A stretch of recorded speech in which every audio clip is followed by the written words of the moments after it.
Like any other civilization, the ancient Egyptians took sex seriously. It was a huge part of society, and there were rules, beliefs, and norms associated with intercourse and eroticism, just like today. However, many of the customs surrounding intimacy in ancient Egypt are significantly different than expectations in today's society, and for some, the customs could even be bordering on unconventional. So, what were the bizarre sex lives of people in ancient Egypt like? There are many misconceptions surrounding how the ancient Egyptians liked to get intimate because of the heavily censored nature of the history. But from what we know, intimacy for the ancient Egyptians was not just a regular life experience. It was sacred, an act of creation, the source of life. In the Heliopolitan creation myth, it's believed that the first god created the world through sex. Atum was the first Egyptian god, and he created himself and the rest of the world. Unfortunately, poor Atum had no wife or companion, and he became lonely. His loneliness made him decide to create more people. But since he had no wife and couldn't procreate the way we know now, he had to satisfy himself to make his first children. Twins named Shu and Tefnut, the air god and the moisture goddess respectively. Because of this history, the ancient Egyptians regarded semen as the earliest evidence of life and an essential element in creating society. And in the fashion of the first god, Atum, male satisfaction became a sacred, vital act. The pharaohs especially held strong beliefs about intimacy. They linked it to their spirituality and viewed it as the most sacred act. Naturally, they believed their source of livelihood came from Atum's climax, and they had to reenact the first act of creation to ensure the continuity of life. During the yearly feast of Nim, the ancient Egyptians performed ceremonies to thank their main god, which usually included satisfaction by the Nile riverbank and ensuring that the semen flowed along with the water. The pharaoh would disrobe and get to it before everyone, pouring his seed into the Nile River. This was his way of recreating Atum's gift to the universe. The bizarre act was supposed to bring forth a bountiful harvest and would signify fertility, the continuation of life's cycle, and maintenance of the world order. The association of gods and goddesses with the nether regions was so common in ancient Egypt that a god was known for having a permanently erect organ. His name was Min, and he was the main fertility god known to ancient Egyptians. His custom look included his permanently erect phallus and a feathered headdress. The people famously associated Min with Egyptian lettuce, which released a white sap similar to a male spurt.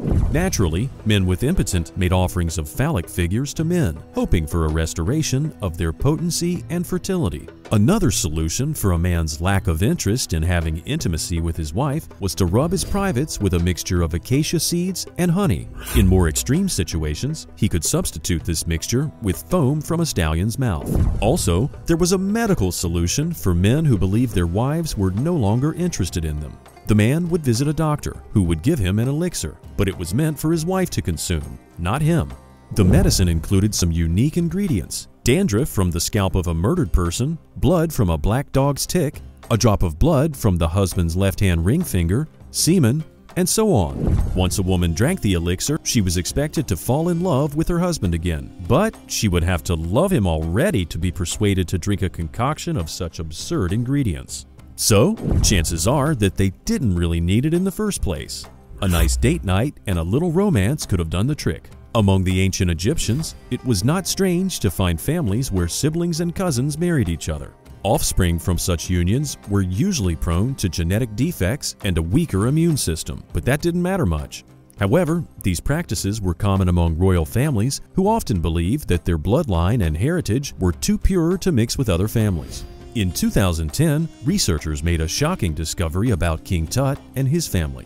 They discovered that the king was born from an incestuous relationship between Pharaoh Akhenaten and his blood sister. This relationship allegedly resulted in genetic defects in future rulers. For example, King Tut's famous cleft palate, frail appearance, and other health defects. Despite all this, King Tut eventually married his sister Ankhesenamun, and they had a happy and successful marriage until his death. Whatever works, right? Let's move on to ancient Egyptians and homosexuality. Although evidence surrounding ancient Egyptians' acceptance of homosexuality is sparse and controversial, ancient Egyptians did not appear to object to homosexuality. One of the most famous examples of people practicing homosexuality in ancient Egypt is brothers Neon-Khnum and Khnum-Hotep. They were both high-ranking servants in Pharaoh Nuser's household in mid-2400 BC. Although the brothers were both married with children, paintings often depict them standing nose to nose, which back then was the equivalent of kissing. The fact that they were eventually buried in the same tomb suggests that their relationship might have been more than familial.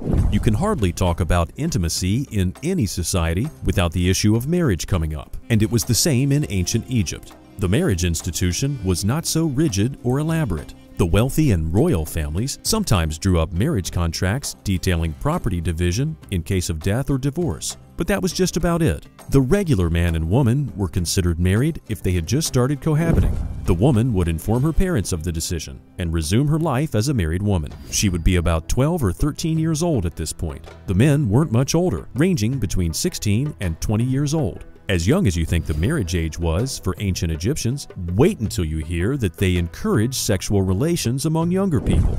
It was not unusual for women and men to no longer be virgins when they married, as virginity was not much of a big deal. As long as the intercourse was between two unmarried people, everything was fine and dandy. However, once they did decide to get married, they had to remain faithful to each other. Despite their unconventional romance customs, adultery was not acceptable conduct. Punishment for adultery ranged from being shunned to whipping, mutilation, and even death. Interestingly though, a man could usually get away with having an affair with an unmarried woman.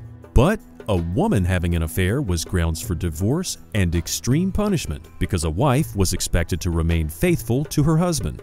This ensured that the legitimacy of their children was not compromised. Till death do us part was not the standard practice for the ancient Egyptians, who believed in marriage after death. They believed that if a couple were close enough during their lifetime, they would continue their relationship in the afterlife. Several tomb murals and inscriptions depict couples enjoying themselves in the field of reeds, the ancient Egyptian version of heaven. A rather strange offshoot of this belief is the practice of necrophilia. Egyptian mythology tells us that the dead member of Osiris was inserted into Isis, which is how Horus was conceived, hinting at necrophilia. Embalmers were also known to have intercourse with women's corpses during mummification.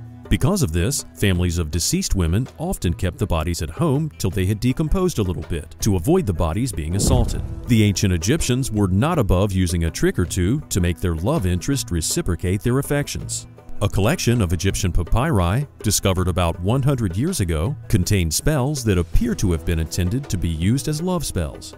A man looking to capture a woman's heart only needed her name to cast a spell on her. The woman would suffer from a burning heart until she fell in love with the spellcaster. Voodoo dolls were also a means of binding one's love interest to oneself. Erotic images have always been a great form of entertainment, and the ancient Egyptians also had a taste for them. The TURIN erotic papyrus depicts a paunchy, balding, short man in very provocative sexual positions with a very attractive woman. It also includes several vignettes showing animals performing human roles. The ancient Egyptians also had several sensual songs they used to describe women's and sometimes men's bodies, using risque language. And there you have it. We've uncovered the bizarre sex lives of people in ancient Egypt. If you enjoyed the video, give it a like and let us know in the comments which bizarre sexual practices of people in Egypt we might have left out. Also, make sure you subscribe to this channel and turn on the notifications so you're the first to know when a new video drops.